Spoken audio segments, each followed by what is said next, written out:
What is up guys, today we're going to discuss my setup that I personally use for gaming and editing. It has been requested by the community and I've thought to myself, yeah, why not? So in this video I will discuss what parts I use, why I chose those parts, and how happy I am with those. And I'll throw in some benchmarks for the world to see, but let me tell you a little spoiler, I do not own a gaming beast.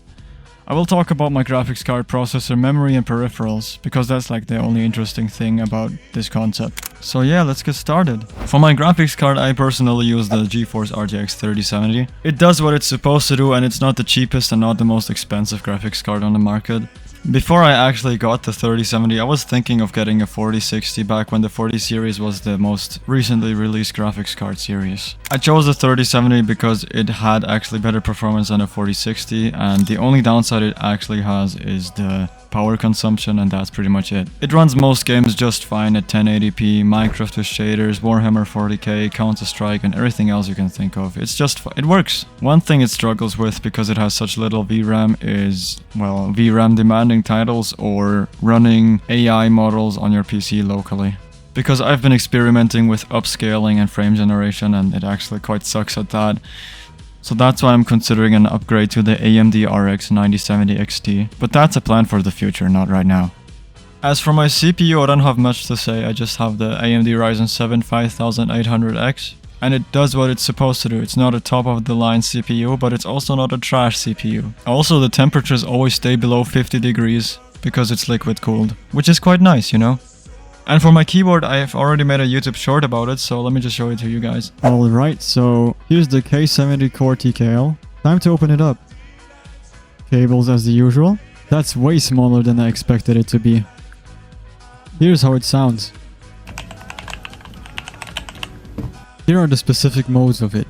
Rain, some rainbow wave type thingy, reactive keys, and this. Oh, and by the way, the audio visualizer didn't work for some reason. I probably configured something wrong. And now you can see Counter-Strike in maximum settings. And my shitty gameplay. Please don't dodge, please don't. Yes! Hello, benchmarking Ali Khan. What the hell happened to the opposite team? They hate each other, I guess. Oh my goodness.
Easy. Nice one.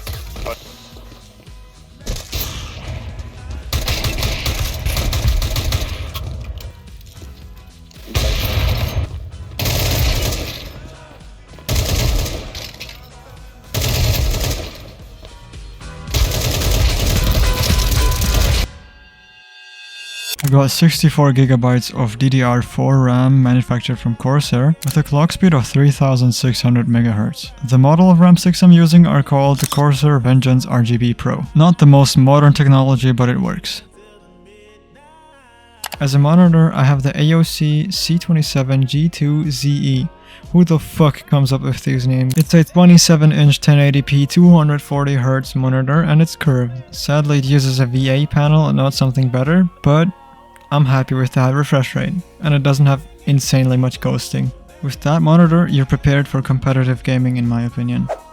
Thanks to the low resolution, you can even reach high FPS with low-end graphics cards. Oh, and by the way, I got a lamp that I can dim or brighten up. And also I used to be able to switch the temperatures of the colors, but that feature broke recently, sadly. But it's quite useful, you know? When I'm sitting on my gaming table and don't want to stand up to turn off the light, I just got the remote right next to me. And as a controller, I use the Xbox Series X controller gifted by my friend called Alexander. Thank you very much, he gifted that to me on my birthday. The first thing I played with that controller was The Legend of Zelda Breath of the Wild, of course.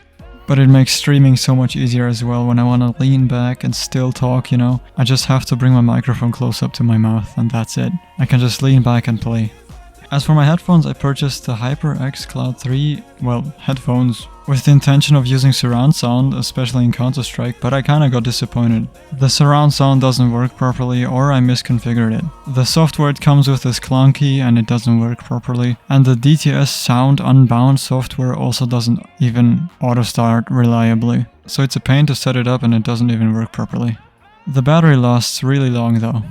That's extremely impressive actually. I charge it like once every 2 weeks or something. The headset microphone also sounds okay. It's not really good, but it's also not dog water. And it has a huge range. I could go downstairs and still listen to music playing from my PC upstairs. And as a microphone, I have the Blue Yeti Nano. I got it gifted, and I won it from a giveaway from a German YouTuber. That's pretty much it. It's just really hard to set up and configure.